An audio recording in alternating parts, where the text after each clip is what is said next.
Hello, everyone, and welcome back to the Padres EVT Podcast, episode number 180. As always, I'm your host, Diego Garcia, staff writer for the East Village Times. Joining us today is our editor, founder, creator, Mr. James Clark, along with a very special guest today. We have Mr. Bernie Wilson, formerly of the Associated Press, covering the San Diego sports scene for quite a long time. If you haven't heard of Bernie Wilson and you're a San Diegan, I don't know what you've been reading. So, Yeah, right. without further ado, Bernie, welcome to the show. Thanks, guys. What's good, as they say. Right. Hey, it's got to feel weird hearing former AP writer, right? I mean, that's got to just kind of be like, Yeah, it is, but they're still paying me. A bunch of us took a buyout, and it was time to move on. But it's it's not like we're totally untethered from the mothership, and I may still do some freelancing for them. Okay. Starting with baseball, but yeah, it is weird. But again, I wasn't going to stick around much longer than a season or two anyway. And when they came along with a buyout offer, it was just too good for a bunch of us to pass up. So, and it's, I was with the company for almost 41 years. So I'll still, a proud AP alum, and hope they continue to tell the White House, do you know what, with its I know I can't get too deep into politics, but I'm pulling hard for Team AP on the big national front. The kerfuffle over and I still call it the Gulf of Mexico. So I don't think they're going to make Johnny Horton or Johnny Cougar change their lyrics. So I think AP is going to hold strong. It's certainly a trying time in the world right now. Just a lot of moving things, a lot of moving factors going on. Let's just jump right into the San Diego Padres and let's just talk about the ownership right away. I know that had been something that kind of boiled over this season. What do you make of all this ownership drama? I know Peter Seidler did so much for this franchise and for the city. Where do you stand, or what do you make of all this issue between Scheel and the Seidler brothers? First of all, they say timing is everything. My last day with AP was January 3rd. When I woke up on Monday, January 6th, a former AP employee, except for the benefits, saw the news about the lawsuit and thought, yes, some other poor sucker is going to have to write that story. I mean, talk about dodging one right out of the gate. I'm not even drawing Social Security yet, and there better be Social Security if you get my drift, Leon. And yet there was this big to-do, and it's like, guys, I've been living in San Diego since 1991, have seen a lot more awful baseball, a lot more awful ownership stuff than good ownership stuff in all regards, many teams. And it's, as the late, great Tony Gwynn would say, hey, we're the Pods. That was his answer to the many controversies and stepping in at situations that he saw during his great career. And you do just shake your head and wonder what is wrong with this place. I guess, a long time ago, apparently God said to the residents, do you want a Super Bowl or World Series champion, or do you want nice weather? And it was sunny and 75 today. So it's just, the baseball gods certainly aren't smiling on the Padres right now, and they may not anytime soon or ever. And if this did have anything to do with Sasaki signing, not here, but with the Dodgers, who knows? I still thought he was destined for the Dodgers anyway, but he mentioned it. Somebody else mentioned it, that it's and put yourself in any free agent shoes. Would you want to come into a situation where you have and look, I knew Peter very well. He was such a great human being, and he did want desperately to bring a World Series title to San Diego. I know Tom Seidler very well. Didn't deal with him as much as I did with Peter. You know, Tom's a great guy. I don't know any of the other Seidler clan. I guess there were 9 total siblings, 8, following Pew's death. And look, I don't know the structure of trusts or any family hierarchy, whatever, but it just seemed like if you can believe this stuff, I'll go ahead and say it. Maybe it sounds like there's a trust fund baby or two among the mix. And you got to wonder what their motivations are, whether they love the Padres as much as Peter did, or whether they want to cash out. I think this, look, there's conflict there, and it opens it up for any kind of questioning. And I think the fans of this city, forget what I think. I'm a retired AP guy who, my big concern now is rebuilding our patio cover and getting my pool in shape for when it's time to swim. I got these things hanging, but I don't know, when there's family struggles, oftentimes it ends poorly for the franchise and for the fans. Yeah. I haven't been following it too closely, but if it, I don't know, would they have to sell the team? Who knows? I mean, it's certainly last year, even though they were honoring Peter with the little patch, heart-shaped patch, Yu Darvish's touching moment, touching the patch before delivering the first pitch. Things like that. It just, you could sense the loss of Peter Seidler in a lot of ways. It just didn't seem to have that same family type atmosphere. I mean, it seemed to pivot from the little family owned Padre ball squad to more of a corporate feel.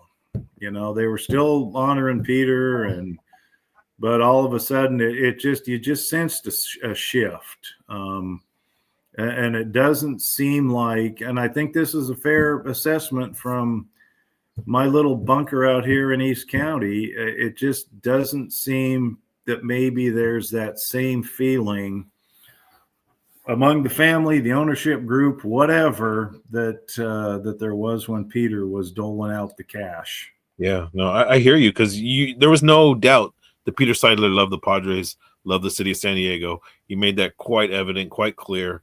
Will this? It's as you said, this franchise has been under a lot of turmoil in the past. There's been owners that have just been absolute garbage, with no intent of competing at all. But I don't know. Do you honestly think that this franchise can continue in a positive manner? Or, I mean, they've got a lot of money invested for the next 10 years, so it's going to be hard to kind of cut salary if that's the route they want to go. I don't know. The timing of the lawsuit with Sasaki was really strange. But those that live in San Diego kind of get used to things like that, right, Bernie? Yeah, I mean, I think they've been conditioned to get kicked in the, for lack of a term, the midsection. So maybe a little lower than that. The low midsection area.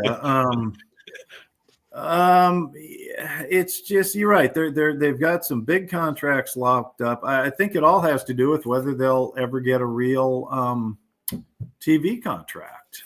Yeah. Fortunately, again, I was able to escape having to write a lot about that because we have a dedicated sports TV writer who handles all that stuff. God bless him and his own. I didn't have to wade into that, but they print money every night at Petco Park. There's no debate about that. It's a fun atmosphere. People like to go there to watch the ball squad, to drink beer, to eat the expensive concessions, right? To buy the merchandise. And thank God they're getting rid of those hideous City Connect jerseys. I mean, my God, hey, it's people, no offense to those of you. They made a pretty penny off of selling those damn things, though, didn't they? That's my point. I mean, people snap that stuff up, whether it was the jerseys, the hats, the T-shirts. Now, I like the colors individually, but you put them together, and my God, it looks they just look like Miami feel, right? The white background. I don't want to impugn JCPenney's reputation, but it looks like something you'd find on the $3 rack. And I think JCPenney is still in business. God bless them. Yeah.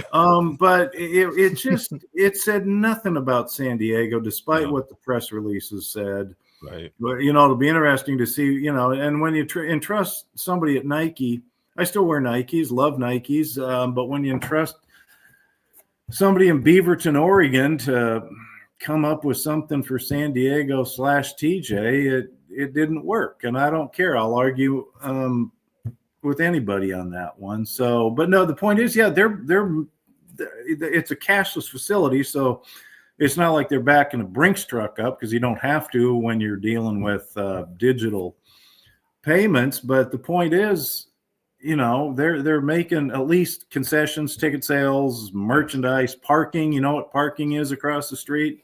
Oh, a lot of money. Don't get me started. At least $35, but on the big games, $50 at the D1, D2, Lexus lot, and even the MTS garage. But I think without a better TV contract, that'll probably hurt him in the long run. And look, for full disclosure, my wife is a huge Dodger fan. She was born in LA, went to USC, loved going to $2 day games where they sat in they call it the pavilion. Business specials. Yeah, stupid name. It's the outfield, but and LA is a completely different market. So people stop trying to compare the two. It's a different city. It's a different market. And if it's unfair, too bad. I mean, it's if you don't like it, then follow another sport, follow correspondence chess. But the bottom line is they're going to have to find out a way without a massive TV contract to try to slay the dragon, to bring in another of Peter's favorite terms. But could that happen? I don't know. When you go 24 scoreless innings to get eliminated from the NLDS, that leaves I don't care what you say about a fresh start and whatever. I mean, that's a heck of a kick to the groin to have to rebound from. It is. Bernie, were you in LA when the Padres got eliminated last? I was not. The beauty of the AP is we didn't have to travel a lot. Okay. I mean, that's the thing. AP has people in every major city, well, except for now San Diego, because the sports writer took a buyout, and I'm not being replaced other than with freelancers, including perhaps myself. Nope, I was comfortably ensconced in my recliner in beautiful El Cajon, and I might have even had a No Joe double IPA going, but I guess Resident Brewing just shut the doors. Really? Yeah, which is tragic on many accounts, but that No Joe double IPA was an awesome beer. So no, I was right here. Okay. I was just curious if you had a feel from the locker room. I mean, you were at game 4, right? So did you have a feel from the locker room after that loss? Well, the feel from the locker room, from the employees, from everybody was that, hey, lost this game, gonna go up and win game 5 in LA, and we'll see you right back here Sunday for game 1 of the NLCS. That was absolutely the feel I got. But I also got the feeling that the team was absolutely stunned that it had to pack up and take a bus ride, check into the hotel. I think they stay at some fancy hotel in Pasadena, and play another game. I really got that sense that even though there was this, hey, we'll be back on Sunday, there was this, for lack of a better word, I think they were stunned. That's my personal opinion. And who you really feel for, the stadium employees, the security people, the people who serve the chow in the press box, dining room, the nice ladies who scan us in at the press VIP gate. But yeah, and then just watching on TV, it's like, wow, there's no there. Yeah.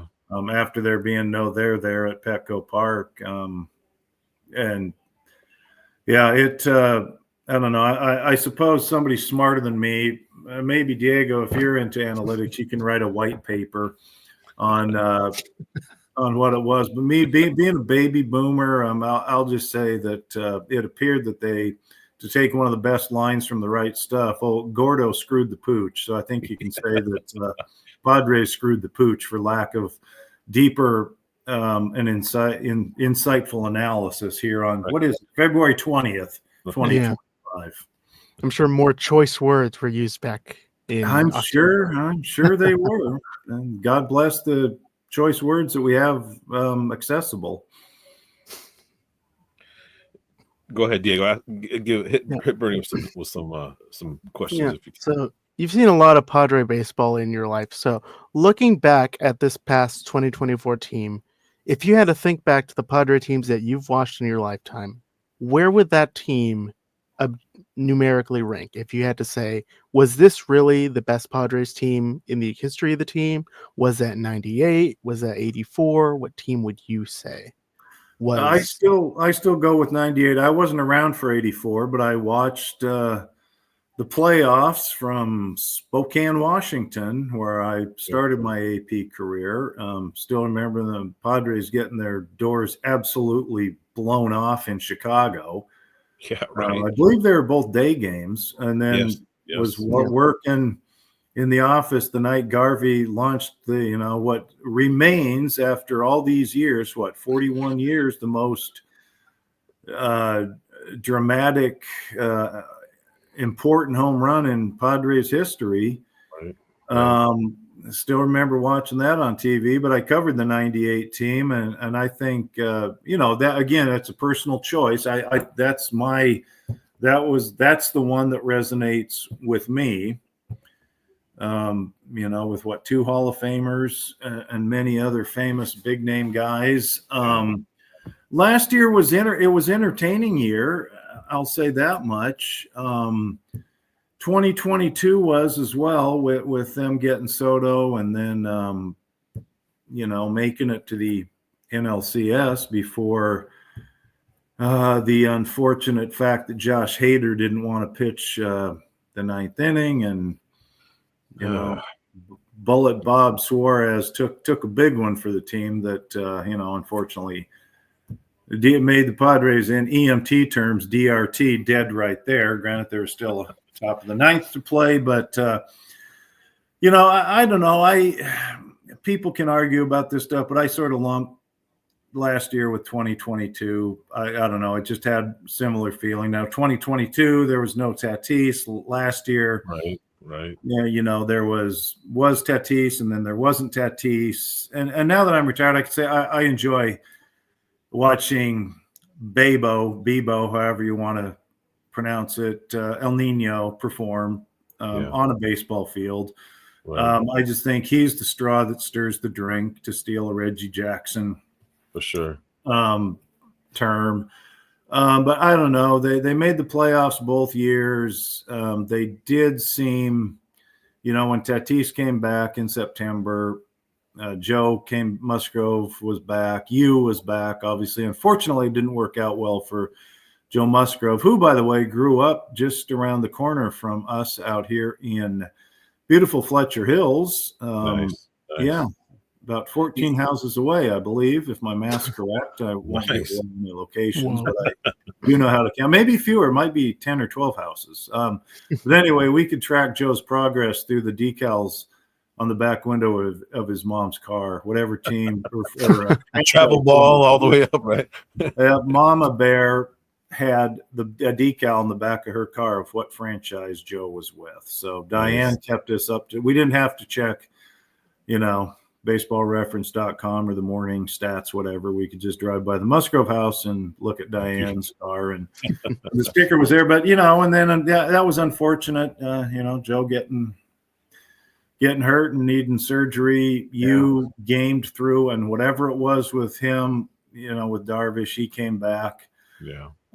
They did seem poised to actually come through, and the dragon was there to be slayed. And I don't think the Dodgers were blowing smoke when they said the toughest team they faced on their way to the World Series title was the Padres. Yeah. I believe them when they say that. But then for whatever reason, to go 24 straight innings without finding home plate, it's like, well, it's 90. Hey guys, home plate is 90 feet from third base, but I guess if you can't make up that 90 feet, you're toast. So I sort of lump 22, 24 together. Now I will say 05 was a fun season because we're all, call us negative or whatever. I think realistic is more to the point. We're all hoping the Padres would have won the West with a losing record, because I think they've been done once before, the 74 Texas Rangers, but we're all hoping that somehow they'd get in there with a sub 500 record. But I believe they ended up going 82-80. So, there's just fun little things. It's a long season and you have to occupy your mind somehow. For sure. You mentioned it yourself, this modern Padres team or modern era of baseball seems to be more about an experience or more about entertainment than anything else, right? I mean, no, absolutely. You see some of these 90s teams, the early 2000s teams, and they were just frankly boring, right? I mean, it must have been difficult to create content on a team that's just bland and just like nothing's going on. You definitely have stuff to write about the current regime. Yeah, right? I mean, yes and no. I mean, back in the day, I could write a story on Tony Gwynn 162 straight days, and our New York baseball desk would love it. I mean, he was the Padres. And again, I didn't start covering the Padres till 91, which granted that's still a long time ago, but that was the second half of Gwynn's career. He was already 10 seasons in, so I covered his final 10 years. So I'm wrong. For 10 years, I could have written a story about Tony Gwynn every day of the season, and New York would have loved it, because that's how, Gwynn, you could set the atomic clock to Tony Gwynn's appearance in the dugout, 4:00 every afternoon. He was there. He knew we had a job. I think he liked dealing with the media. Some days he had the red ass, which was his term. Yeah. But he was there, 4:00. You could talk to him about that night's starting pitcher. You could talk to him about what movie he might have seen. Of course, he always was watching video of his at-bats. I don't know if he watched movies, but again, anything. He was there at 4:00, available to talk about whatever. Yeah. And so I enjoyed that, even though the team stunk. But there were some other good storylines along the way. But yeah, now it's like the one thing I will always admire about Tony Gwynn is they tried to play. Granted, I think it was on the organ. They tried to play the theme to Batman when he came up to the plate one night, and he got word up to the booth right away. No, I don't want a walk-up song. I don't think the term walk-up song had been invented. But yeah, now it's totally the ballpark experience. It's which again, I get it. They need to do something. I will say that if I'm sitting at home and there's a football game on and a baseball game, I will watch the football game 90 times out of 100. I will watch the Padres. I watched them all at the time on the road. But they got to do something, I guess, to keep people's attention. But it's bells and whistles, and it has been for 10 or 15 years. I mean, remember when Tom Garfinkel had said that it was a breakfast town?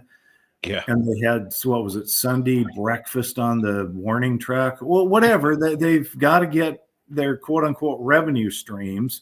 But at a certain point, I think the ballpark experience takes away from, how about the baseball experience? Yeah. Tom Krasovic of the UT, we've been around forever, and this goes way back to the Qualcomm days. It might even have been still Jack Murphy, but they were starting to do the bells and whistles, and Kras came up one night with a saying, 10% baseball. I mean, those are some really bad teams. And again, the business side has to come up with ideas to get butts in the seats when the baseball is really good.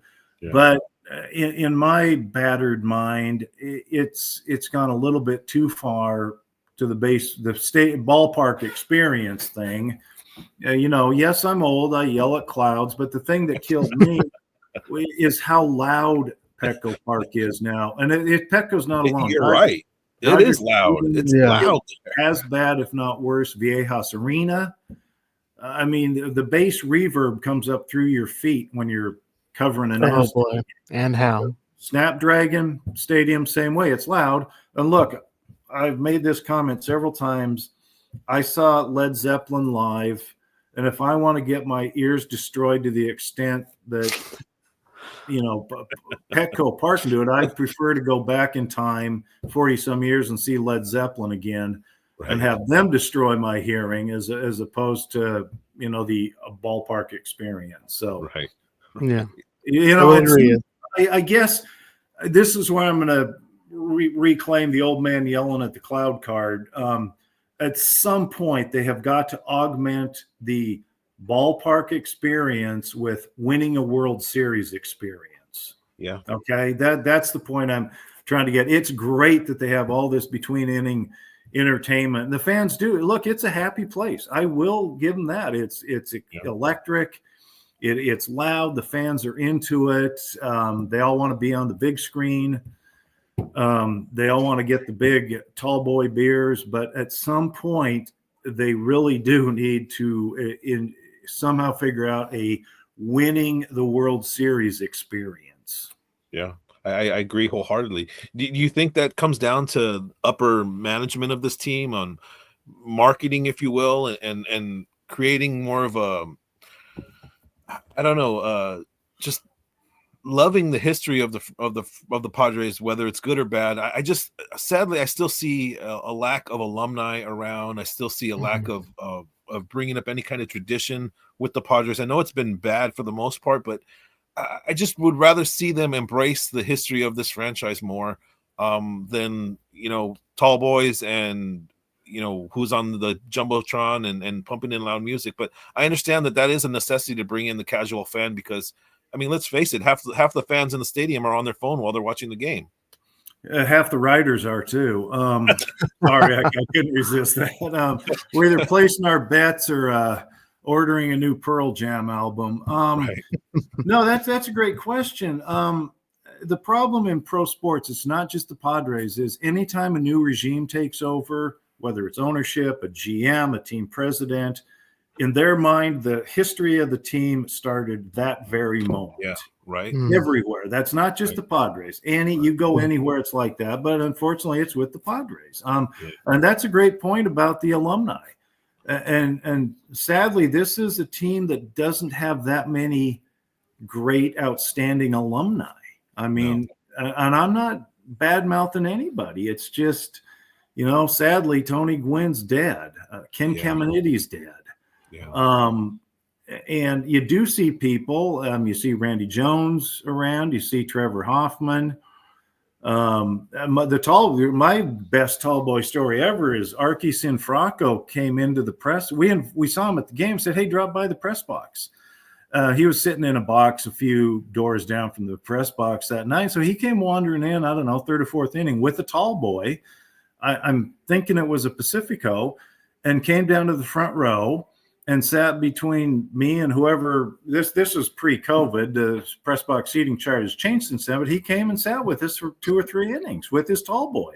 Yeah. And, the ushers knew better than, you don't stop Archie Sinfracco from walking into the press box with a tall boy because he's Archie Sinfracco. So, but where in the pantheon of great Padres does Archie rank? I mean, he's a great guy. He's a personal favorite. Yeah, I saw him out at Torrey Pines one time. I was walking along with whoever, probably with Tiger Woods or somebody, and I heard this psst, psst, and here's Archie and Ed Sprague in the gallery wanting to slap five with me. I mean, you can't beat that. You can't do that in any other profession. But it's, and occasionally, the Padres are very good at celebrating second place in the World Series.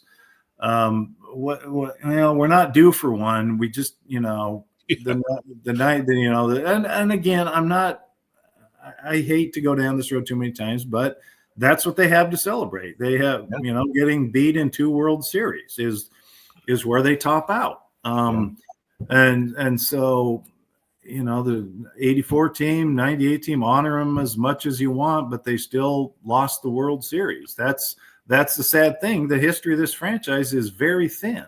Yeah. But I think it would behoove them to try to bring back more alumni. It would be. I mean, look at Nate Colbert, just passed away a year or two ago. I mean, this was someone who still or was the all-time home run leader.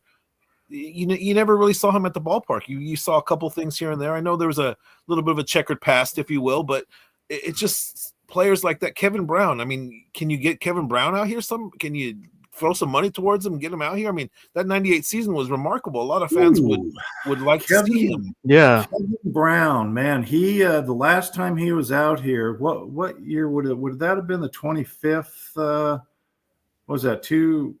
23 would have been the 25th. 23 would have been I think they had a anniversary there, and Kevin Brown is a scary human being. He's angry human being, or at least toward the media he was, but he was still in fighting trim. It's like, really? Okay. Oh boy. I didn't even want to go up and say hi to him because we didn't have a great relationship to begin with. And it's like, there's no sense in kicking a hornet's nest.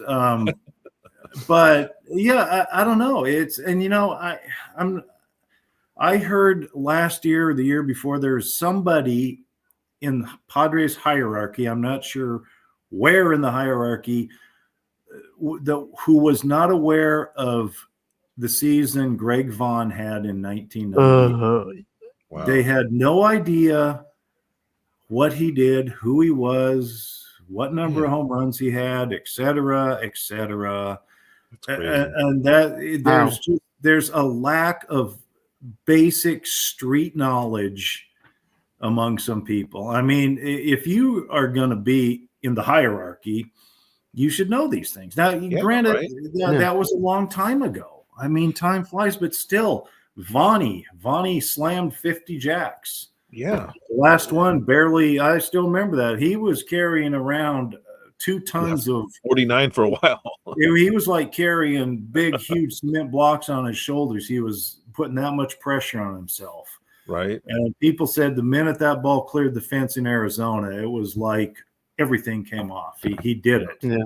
And he's a great guy. He's a terrific guy. Yeah. Yeah. I mean, there's so many names like that they just don't seem to welcome them back or have them back. And, I've written about this numerous times. When I had my credentials, they would ask me to kind of tone it down on stuff like that, which is in itself is kind of bizarre. But like, you made a great point that when the new regime started, it's kind of like they have this mentality that the San Diego Padres were born today when this new regime started. But I'm a sentimental guy. I've always been a sentimental guy. I mean, bring me Mark Davis. Bring me somebody that this is a Cy Young Award winner. Let's bring me Joey Hamilton. Bring me someone like that. There you go. And that's Joey before I was even alive. But I've gone back and dug in because I love this team. Like, this is my childhood team, and I'd like to see what Joey Hamilton's gut looked like, because he himself would joke about having a trucker's gut. Good old boy from Georgia talking about his trucker's gut. I'd like to see Greg Maddux. He wasn't a long time Padre, but he was here long enough to tell us some of the sickest jokes ever. I mean, his sense of humor I've heard that. was so warped that it was outrageously hilarious. I saw last season, the previous season, Ryan Klesko was down on the field wearing a Tatis jersey. I don't know if Klesko still got some Orange County connections or if he lives up there.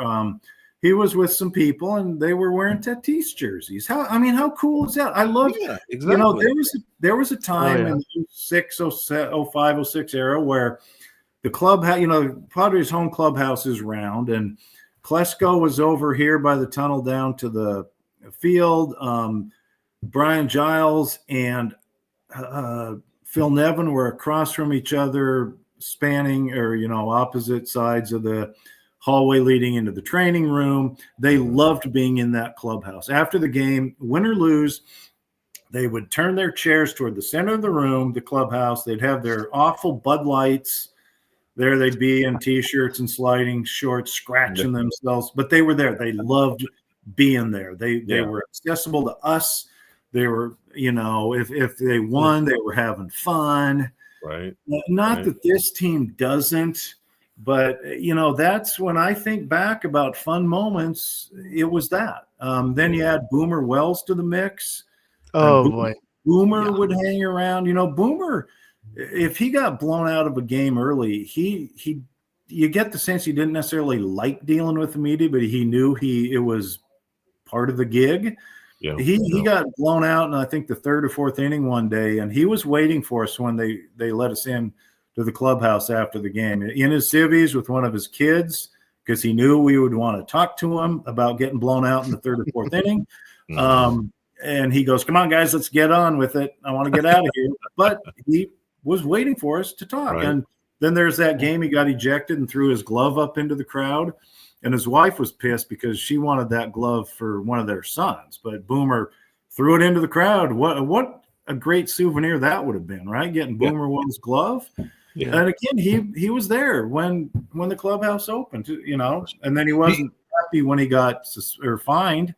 Exactly. And posted the letter on the clubhouse wall, which got him into even more trouble. But that was an era that I'm glad I'm retired now, because you're not going to get that kind of stuff anymore. That's long gone. And not that the players these days don't like hanging around the clubhouse, but it was just a different time, and you just don't see now the pitchers. They'll all go over and they'll eat together. It's a whole different setup, but you'll see camaraderie and stuff. Yeah. But do you think the accessibility to the players is kind of lessening itself the longer we go? Because it seems like they guard certain players and don't let the media necessarily have free will with them. They'll PR guys will stand right next to them, make sure that they're getting their proper questions or whatever. Eric Hosmer is a perfect example of that. I mean, I don't know if you've seen his podcast recently, but that personality is awesome. Where was that his whole time here? I think Hosmer was an odd bird. I got along with him, and when he was available, he was great. But I think that might have been a Hosmer thing, not a PR thing. Of course, he was in the training room quite a lot, or maybe he just didn't like dealing with the media. I don't know. But, some guys like it, some don't. But, yeah, and this babying thing, that's all around the league. We just happen to see it because this is our little ball squad here in our cute little one runway town, our cul-de-sac by the sea. But that goes back to a previous regime where we never went to spring training more than 5 or 7 days at a time because it's too expensive, and we had hoops and other things to do. But I got a call from my freelancer one time and said, "Hey, there's a VP of whatever he was overseeing, sort of listening in on my interview." And so I called the guy. I said, "What's up, man? Why you need to?" And he goes, "I just want to protect our players." And I said, "Protect them from what?" Yeah, this doesn't make sense. From a scribe trying to do his job. It's not like we're, asking him, anything deeply controversial. And I said, if anybody in Major League Baseball needs protected from the media, they don't belong in Major League Baseball. They should be working at, not to impugn a feed store, but Bob's Feed Store out in Lakeside, slinging bags of chow around. I mean, that's the mentality. Yeah. And again, it's not just the Padres. I've seen it a lot of places where the PR guys, sometimes you have them on both sides, and it's like you feel like, I mean, this goes back. Rock in a hard place. Yeah, this goes back to the Chargers 20 years ago. Christ, I remember, pardon my French, when Smiley Mike Riley was the head coach, and one of the PR guys was on him, like the moronic state troopers and SEC football coaches. Oh, boy. That's the most embarrassing. But this guy felt the need to be right there. I mean, do you really think Mike Riley was going to? He's a translator or something? Yeah. Or do you think? Let's pick a Padre. Any Padre. They're not going to drop. Heavier stuff than we made it this far by not doing dumb stuff, right? Media and saying stuff. That part of it is, look, I have no problem with a PR guy being there. Sometimes they especially one of them at least is capable of translating, which is great. Yeah. And look, I get it too that they need to. The players' time is their time, and it's valuable. And sometimes somebody needs to give the high sign. Hey, 2 more questions, guys, and then we're done. That's fine. I got no problem with that. But it's almost like a Gestapo listening tactic. And again, this goes back to a previous regime. They're not even around anymore, but it's like, good God, if the players are that fragile, or better yet, the team executives are that fragile, man, you're in the wrong business. You really, truly are. We're not there to ask them personal questions about, what we could ask ball players about.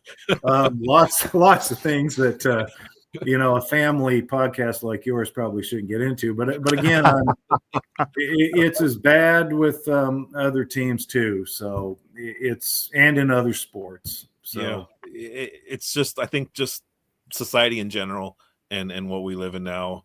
It's a changing time. Yeah, I mean, everyone has a phone in their pocket with a camera and a recorder, and it is what it is, right? Yep. Yeah. Bernie, your entire time. Go for it, Diego. In your entire time covering the Padres, did you ever end up going to something like the winter meetings, or were you ever the first to like break the news about some kind of move? And if so, how was that like? I went to a couple winter meetings, and I've got to say they're the worst, most boring assignment known to mankind. I never broke news at a winter meeting, but I would break news on Padre managers, general managers, hirings, firings, some player transactions. But the winter meetings are just this gigantic cluster, and maybe it's different for a dedicated full-time beat writer, but for the AP, there's only 2 or 3, sometimes 3 or 4, depending on what the budget was like, writers covering a winter meeting. And we spent all of our time like the main baseball writer. No, not even worse. It was standing around, but the main baseball writer, he'd be on checking in with Boris and all the other top agents on the free agent stuff. And then he'd send us to, okay, the Red Sox GM is talking at 4:00 in Tower B, room whatever. And so I'd have to go join like the Red Sox scribes. And listening to it's 15 minutes of blather. The Angels GM, the Pittsburgh GM. Oh boy. And it's nothing. They're all talking about, well, we met with some people, we're laying some groundwork, and AJ Preller, who has mastered the art of saying nothing, speaking. The winter meetings here that preceded his big win now attempt. So it was December 2014 when he was laying the groundwork for Kemp and all those guys. And of course, Kemp, the word came out that he had arthritic hips, probably from dating Rihanna. But for 4 straight days, did I say that? I think Rihanna, by the way, scared the hell out of Matt Kemp. That's just he scared the hell out of him. But just stole his baseball soul, I think. Oh, holy cow! And he never got it back. Yeah, right. But Yikes. for 4 straight days, we were summoned to AJ Preller's suite. Each team has a suite, and he didn't say anything. And I don't think that's an unfair characterization, because he didn't. Not only he doesn't want to say anything, and maybe there wasn't anything to say, but he didn't say anything for 4 straight days. Yeah. And so you multiply that over, being the AP scribe, getting dispatched around the Grand Hyatt for 4 straight days, doing all this stuff and getting nothing. Now, sometimes there was a manager hiring or something, and they did bring in every manager for a media session. Sometimes there was news out of that. Sometimes you run the Hall of Fame thing. They'd have one of the committees, the Veterans Committee or something. They would announce, new Hall of Famers. And so there was some news, but overall, I just absolutely hated it. I'm glad I never have to do another one. In fact, one time the winter meetings were here. It might have been 14. The Aztecs hoops were ranked, so I had to peel off, go to Viejas Arena, cover some Tech hoops, and the baseball writer called and said, "Hey, do you want to come back down here? There's still some work to do." I said, "No, absolutely not." I just covered a basketball game that had more action in 30 seconds than all the baseball meetings combined, and GM's meetings are worse. Yeah. I think I only had to do one. It was at La Costa. At least I got a nice dinner out of the New York writer who was on expense account. So we went to the steakhouse up there at La Costa. But no, I said, no, I just covered a top 25 hoops game. I have absolutely no intention of going down and writing mumbo jumbo hot stove league stuff. Right, So, right. other people love them. Other people just absolutely love the winter meetings. There was nothing worse than the Boris, for lack of term, group grope. Down to his credit, he makes himself available. But when you think pre-COVID, you have dozens of writers jammed in this area, and again, Oh boy, to Scott's credit, he stood there. I don't know how it is post-COVID. He stood there and answered every question. You get guys all jammed in. I remember seeing pictures of Nightingale and the late great Pedro Gomez. They're all jammed in here because they got 30 guys pushing from behind trying to hear Scott. But Scott would wait. People eventually start peeling off.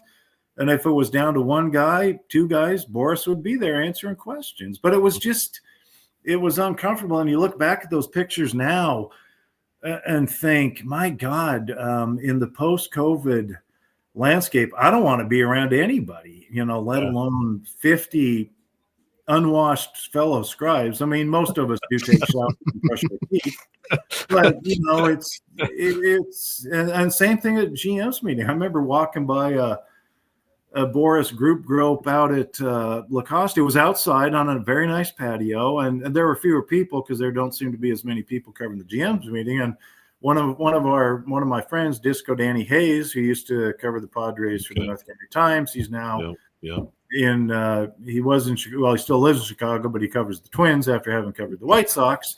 I caught. We made eye contact, and he was intently listening, and I made a rude gesture like, haha, you're stuck there. I'm going in to see what the media smorgasbord is like. But it's just so much ado about nothing. You're again, right. The seam heads get into it, but it's like a big job fair almost. For exactly, a job fair or schmooze fest. You see a lot networking fair. Yeah, you see a lot of cool people in the lobby. Slap five with Bochy and other people. Maybe some players looking for jobs, either on active rosters or in front offices. But beyond that, it's like, my God, did you really want to know what the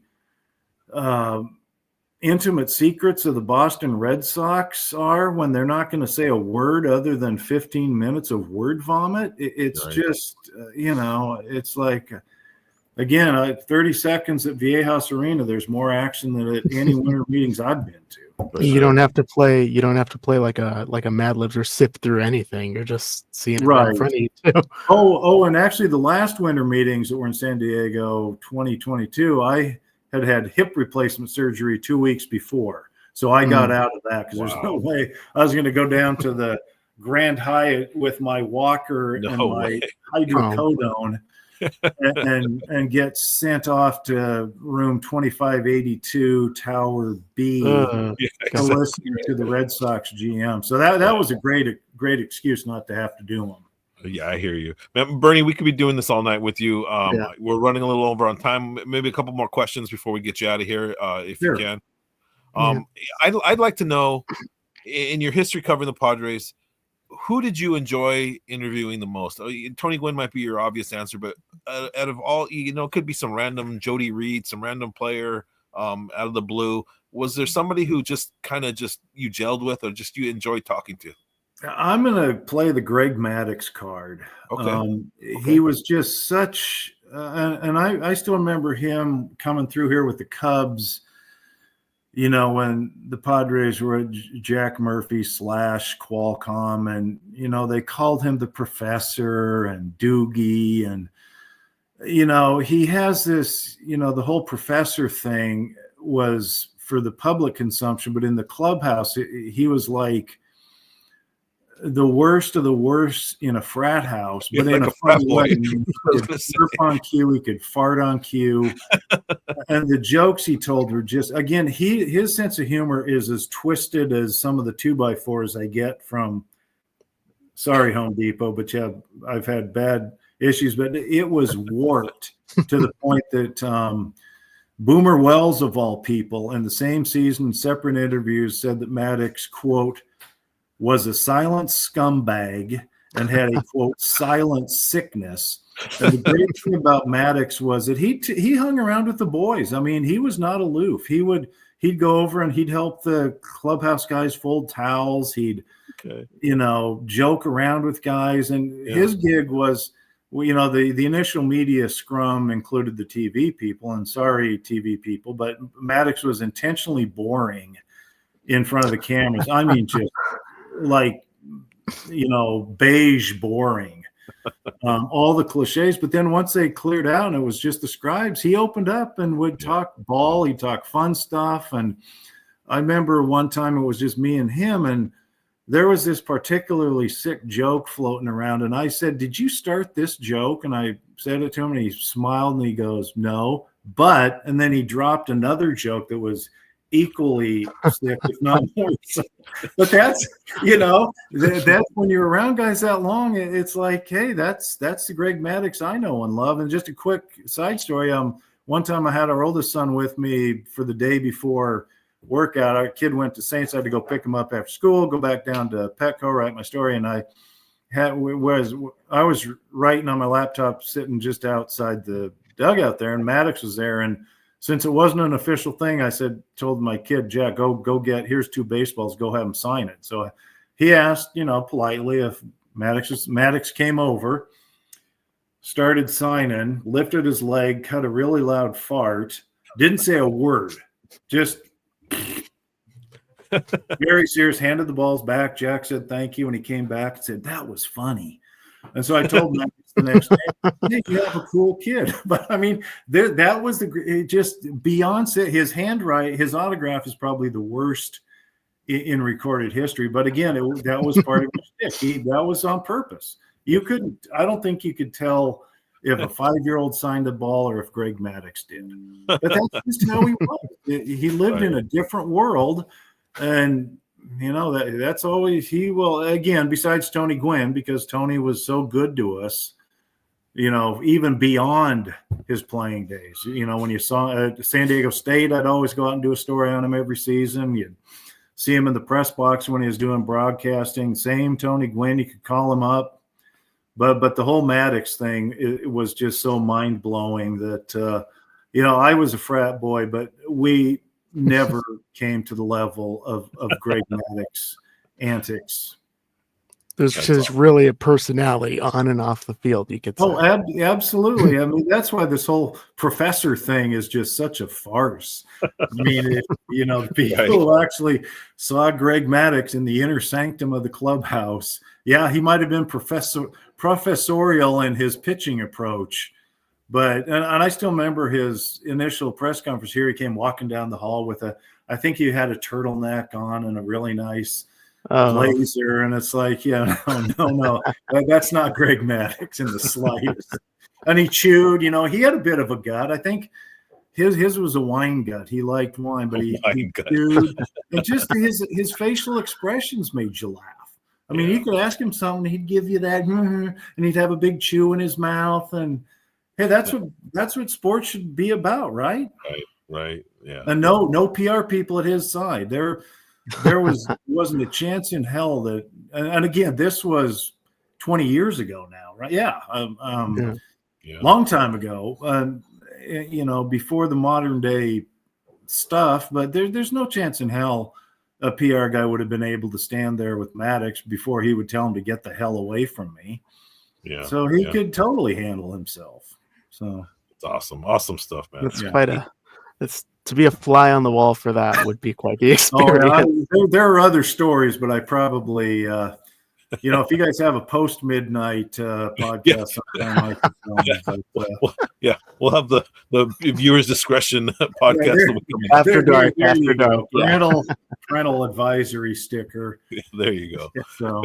Man, Bernie, I can't thank you enough for everything over the years. You helped mentor me when I was in the locker room. You did a lot for me.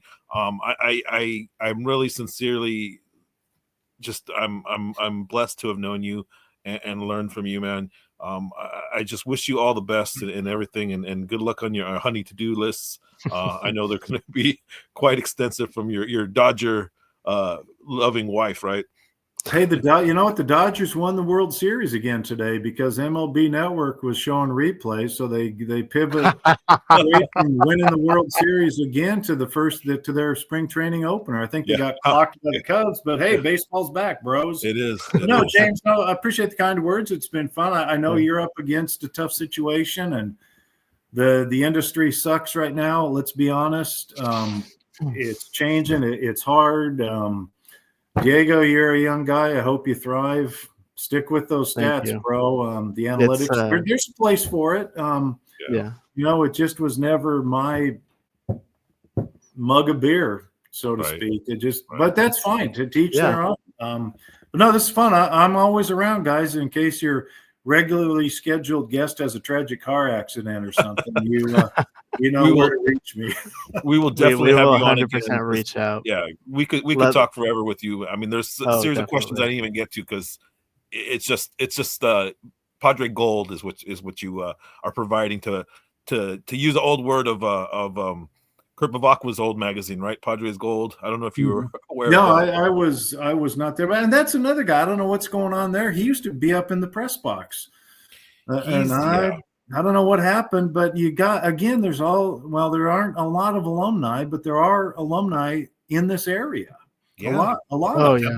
Right up. Yeah. Maybe they're not all team Hall of Famers, but they're alumni. And I think people would dig seeing some of these people.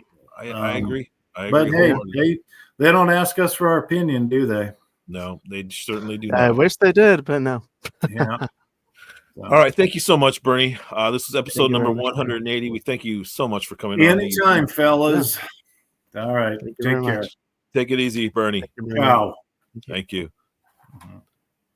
Diego, great stuff from always from Bernie. Go ahead and bring us out. I think we are running a little bit over on time, but we're fine. The people will listen through it. They'll enjoy it. I mean, Bernie's a great baseball mind. He knows a lot. He's seen a lot. So I'm sure the people will love to hear it. And then eventually, if he comes back, they'll love piecing together all the stories. I mean, that's the goal of a podcast, really. We tell stories with numbers in between.